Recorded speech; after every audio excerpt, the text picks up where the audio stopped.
بيكتب بايده الشمال، لما تيجي تديله اي حاجه هتلاقي، او هو بياكل بايده الشمال او بيستخدم ايده الشمال، هتلاقي دايما على طول ايه؟ بيطلع الشمال، بتطلع على طول لا اراديا، هو بيبدا يطلعها ويحركها على طول. لما تيجي مثلا تتكلم في التليفون هتلاقي نفسك بتعمل ايه؟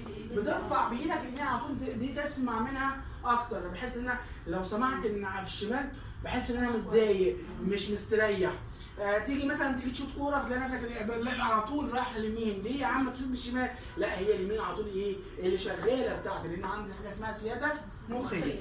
جميل جدا. وقلنا بين الفص الايمن والايسر ده في الجسم الجاسح، وده مسؤول عن نقل المعلومات من اليمين للشمال والعكس، وده مهم جدا جدا في نقل المعلومات وترتيبها وتنظيمها ما بين الفص الايمن والفص الايه؟ الايسر. كل فص من الفصوص ديت قلنا بيتكون من فصوص، بيتكون من فصوص. ده اسمه ايه؟ صدر. يبقى فص صدر، فص ايه؟ صدر. فوق ايه؟ الودني، يبقى مسؤول عن ايه؟ عن الصدر.